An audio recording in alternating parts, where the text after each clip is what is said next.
Bienvenue sur ce podcast du blog Se réveiller pour se transformer.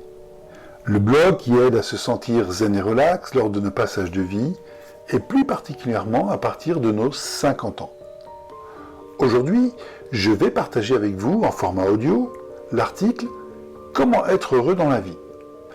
Je l'ai publié précédemment et vous pouvez le retrouver en format lecture sur le site www.seréveillerpoursetransformer.com. Mais avant de commencer, je vous invite, si vous ne l'avez pas déjà fait, à vous inscrire sur cette chaîne et cliquer sur le bouton « J'aime » de ce podcast. Je vous souhaite une bonne écoute et une belle découverte. Comment être heureux dans la vie ? C'est une vraie question. Et quelle réponse y apporter ? Et comment être heureux dans sa vie ? Je l'ai d'ailleurs abordé dans un podcast précédent, Décoince ta bulle et trouve ton bonheur, dont vous pouvez retrouver le lien dans les commentaires de ce podcast.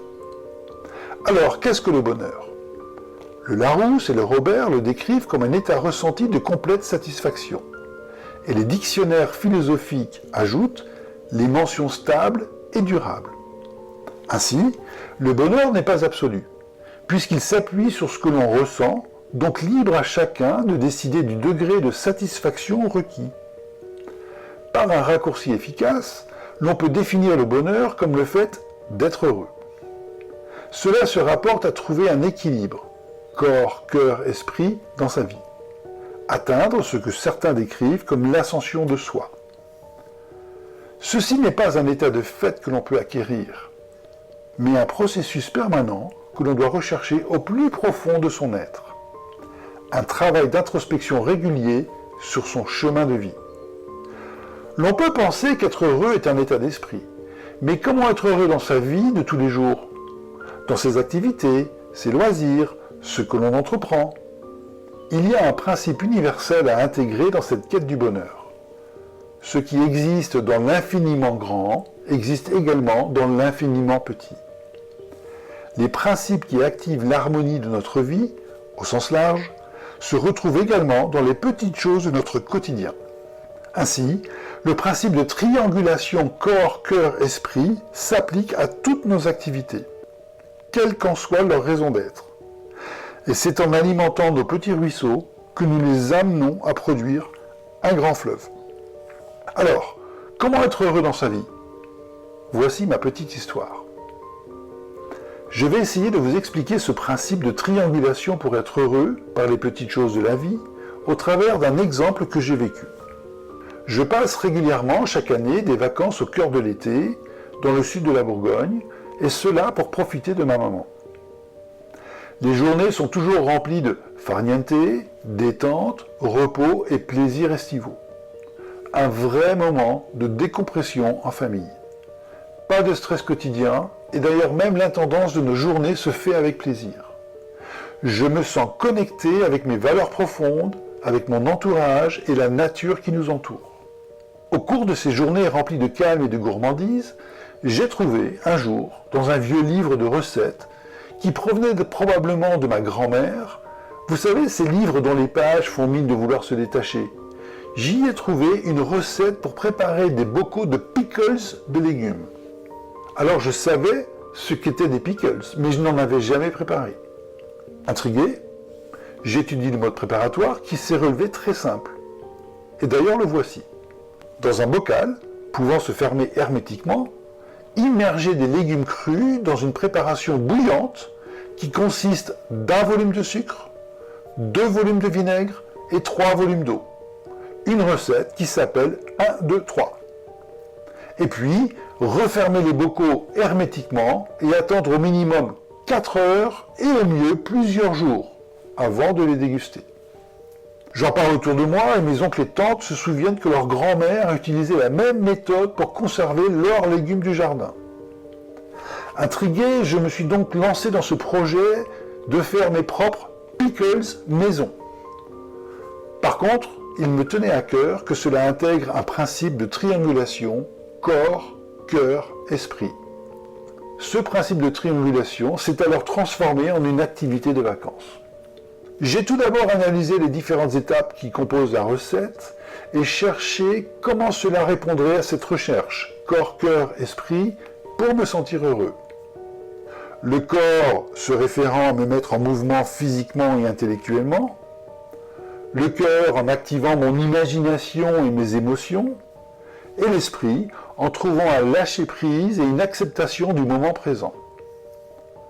Pour la recette, il me fallait donc trouver des bons ingrédients, puis imaginer leur réaction dans la préparation 1, 2, 3, et ensuite les préparer pour être conservés au minimum plusieurs jours.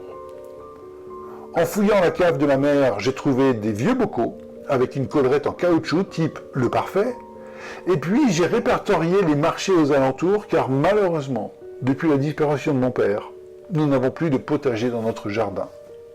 Alors premièrement, je me suis mis en mouvement physiquement et intellectuellement. Je me suis mis en quête de beaux légumes et pour cela j'ai sillonné les différents marchés de la région. J'ai recherché des producteurs locaux et j'ai échangé avec eux sur leurs techniques de culture. Lorsque je ressentais une connexion avec les produits, je les achetais. Ce fut un moment très agréable car au-delà de trouver des bons produits, j'ai fait de belles rencontres. Les discussions m'ont appris beaucoup de choses d'ailleurs sur le travail de la terre. Ce travail que j'oublie souvent en tant que citadin. Et au final, je n'achetais pas des légumes, mais j'achetais des produits dont les agriculteurs étaient fiers, et cela apportait une valeur toute particulière à mon projet. J'avais l'impression d'être dépositaire de produits issus d'un savoir-faire et d'avoir la responsabilité de leur conservation. Deuxièmement, j'ai activé mon imagination et mes émotions. De retour du marché, j'ai laissé cours à mon imagination sur le type de préparation que je pouvais faire.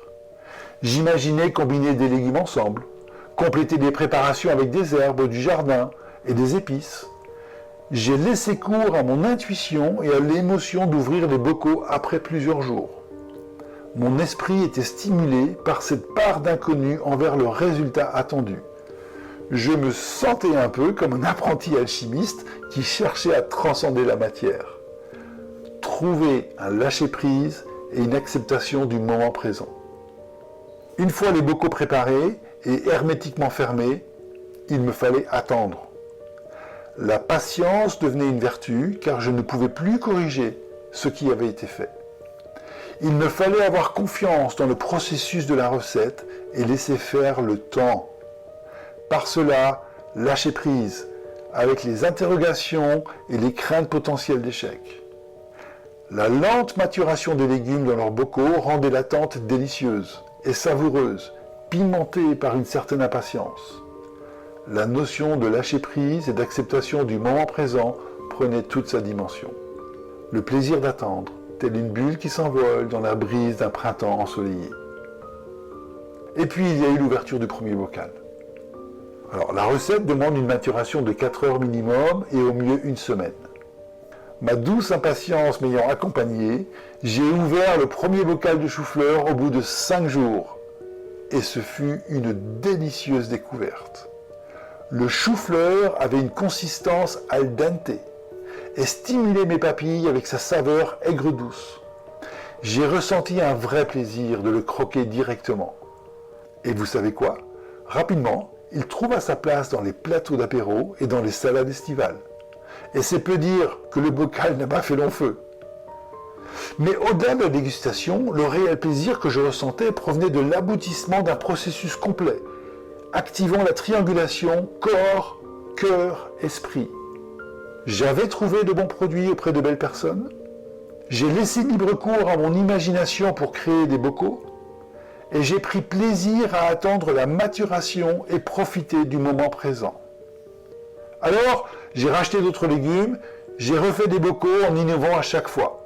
Sur une période de 3 semaines, j'en ai préparé plusieurs comme des tomates, qui étaient parfaites pour compléter des poêlées de légumes, des citrons, excellents dans des cuissons de poisson et dans la ratatouille, du fenouil, parfait pour une garniture de salade, du chou-fleur, dans lequel j'ai d'ailleurs rajouté un brin de romarin, mais qui était merveilleux à croquer en apéro et en garniture de salade.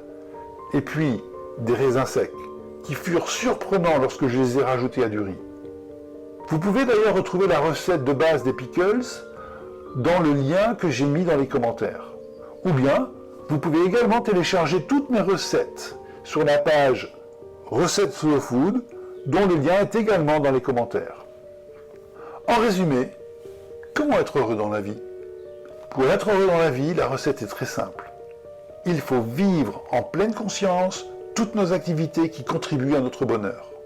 Et pour cela, et jusqu'aux petites choses de la vie, nous devons les vivre au travers de notre corps, de notre cœur et de notre esprit. En activant cette triangulation corps, cœur, esprit, dans chaque chose que nous faisons, nous nous permettons de nous connecter à l'harmonie de notre fort intérieur.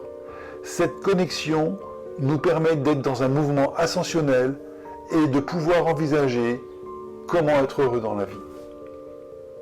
Et vous? Aimez-vous les recettes de pickles?